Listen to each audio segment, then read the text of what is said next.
with Tom Swarbrick.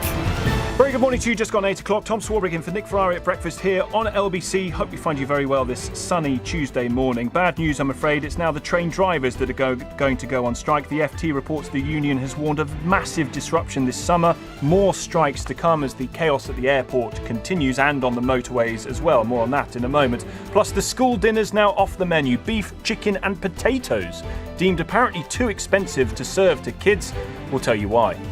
Call 0345 6060 973. Tweet at LBC. Text 84850. Nick Ferrari at breakfast with Tom Swarbrick on LBC.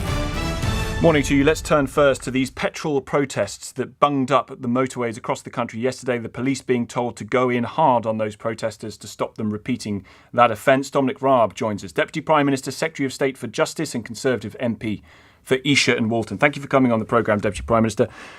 What do you think the police should be doing to stop these protesters? Morning. Morning, Tom. Look, I feel for everyone who's feeling the pinch of the cost of living. That's why we've cut fuel duty by 5 pence to save the average car driver £100 a year. That's why this week we're cutting national insurance by £330 per year. But and of course, peaceful protest is part of the legacy, the pedigree, the history of this country, and it's absolutely right. I think the balance, I'm afraid, is not right though when those who take peaceful protest are effectively disrupting the ability for others to enjoy their freedoms, whether it's going to work, going to school, or getting to other vital services like the hospital or the NHS. So I do think that's the point at which protest, the boundary, if you like, for peaceful protest, when you start harming and disrupting the freedoms of others. Very difficult, though, isn't it, for the police to work out how to stop those who are apparently just driving around in their cars. It's not like just the Just Stop Oil people who are dressed up in yellow and gluing themselves to things. Very difficult. I think these are finely balanced calls, but I think the police are familiar with these and other types of protest where the attempt is to test the boundaries of the law. And when it comes to what the police can do, you're obviously not going to give them operational advice, I would suggest, but you would say the law is there to help them deal with those protesters. Yes, and to strike the right balance between peaceful and legitimate protest, which is part of our vibrant democracy, and action which spills out into effectively trying to disrupt and interfere with the freedoms of others, which of course is effectively coercive action, which is not just the legitimate exercise of your freedom to protest. That goes beyond what the law respects and requires. Do you worry about freedom-style convoys that we saw in Canada happening in this country? Look, we've got challenges this year with the cost of living. I think people want to know that we're doing everything we can as a team, government, our public services, members of the public, to try and get through this. And I don't think that kind of disruption to infrastructure, to roads, to people going about their business is right. I understand what lies beneath it. I understand the challenges. But I would just point to the fact that we've cut fuel duty hasn't been passed to on, 5p. though, has it? Very frustrating. Well, and we've got an investigation that Bayes has commissioned into the speed with which wholesale prices are passed on to retail prices. That's right. There's a £37 billion package to support people with the cost of living. I'm the first to say we're doing everything we can to support those who are feeling the pinch. It can't be right, though, that as opposed to just exercising your right of peaceful protest, you then go about disrupting, intervening and preventing others going about their lawful daily business. Let me ask you about something we've touched on earlier in the programme, the fact that there's a lot of food rotting in British fields at the moment because of a lack of workers. No change to visa rules to allow more to come in from the EU, it would seem. Would you consider, as the Justice Minister, using prisoners in the fields to come and pick that fruit? Absolutely, and in fact we're already talking about it. There's a massive push to get offenders, either prisoners, those on licence, those leaving prison, into work. In fact, over the last year, we've increased the number of people in work within 6 months of release by 67%. I would say that where there are shortages, particularly in agriculture or other areas, this is a good opportunity. We vet those offenders to make sure they're suitable, but I do think that's one important avenue. And there are, and across the country with our national rollout of the employment advisory boards, and I've got a great job James Timson is doing, helping us to deliver that. We have a lot of local businesses coming and taking us up on that offer. And what we know, Tom, is when businesses do take us up on that offer, they find that those offenders, because they're vetted carefully, because they want to take a second chance to turn their lives around, actually make very good employees. Okay. Well, we'll see if that comes out to help that with that particular problem. I've got to ask you about this, Mr. Raab, because I'm afraid it just still isn't clear about what you knew, about what the Prime Minister knew about the former Deputy Chief Whip, Chris Pincher. We were told no specific allegations were made aware to the Prime Minister, that nothing specific or serious. It turns out both he and you knew about allegations against the former Deputy Chief Whip. Why didn't Number 10 say that on Friday? Well, I think their line that there were no specific and serious allegations reflects the fact that in relation to the complaint that was made in October 2019 that Chris Pincher had behaved inappropriately, that didn't trigger formal disciplinary action. It was, and when the complaint was made, I immediately asked and spoke to the Permanent Secretary at the Foreign Office to make sure he could look into this to see whether it warranted further action, including disciplinary action. He did look at it. It concluded independently from me, very important that these processes carried out without fear or favour, that there wasn't a case for disciplinary action. I, over and above that, referred it to the Cabinet Office Propriety and Ethics team because I wanted the assurance. So inappropriate behaviour is not serious? Well, of course, it depends on the circumstances and the facts. But what I'm saying to you is that there was an investigation, wasn't there? Because Lord MacDonald, the former Permanent Undersecretary at the Foreign Office, has written this extraordinary letter, published it this morning, saying that you knew about the inappropriate behaviour. There was a formal complaint. Allegations were resolved only in the sense that the investigation was completed. Mr. Pincher was not exonerated. He says to characterise the allegations as unsubstantiated is therefore wrong. No, so first of all, I'll tell you exactly factually what happened. I mean, I spoke to Simon MacDonald. We agreed there should be a review of these complaints. It also ought to be said that the person raising the complaint did not want formal action, disciplinary action taken. The question was whether disciplinary action, in the way that in any organisation it would be understood, was warranted. The advice that came back to me was that it wasn't, but both the Permanent Secretary and I spoke to Chris Pincher to say that even though it fell below that level, it must never be repeated.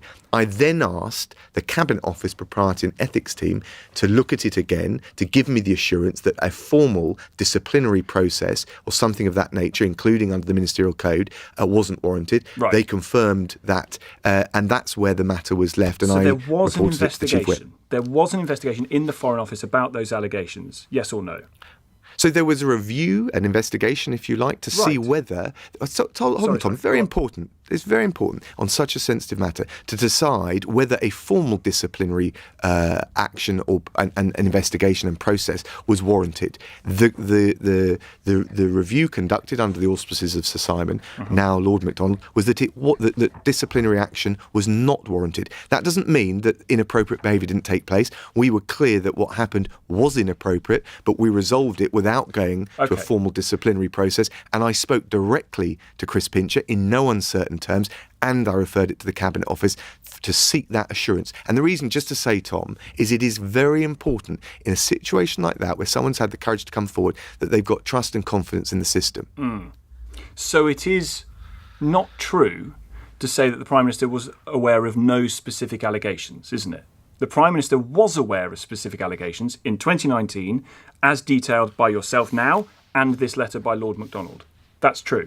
Well, it's not clear to me precisely what the PM was made aware of, but what I can say is I don't think... in the relation PM knew to that this investigation took place, the investigation that did not exonerate Mr Pincher, but that you said didn't lead to a formal review. That is true, isn't it? I think the point that's been making, he wasn't aware of any action or any complaint that resulted in disciplinary action against Chris Pincher, and that was correct because the process had not resulted in that. And indeed, that was Sir Simon, now Lord MacDonald's, own advice to me, as indeed what came back from the Cabinet Office.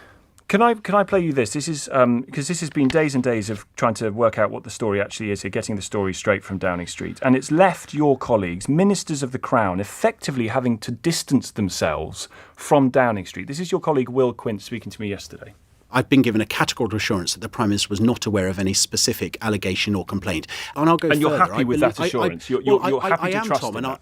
So, Tom, I am. I don't believe that anybody in that position, let alone the Prime Minister, if they are aware of what we are now aware of in the papers over the last 3 days, would have appointed Chris Pincher to the Deputy Chief Whip position if they'd have known about that. What that minister was told by Downing Street, given a categorical undertaking that what he was being told was true, turns out wasn't true.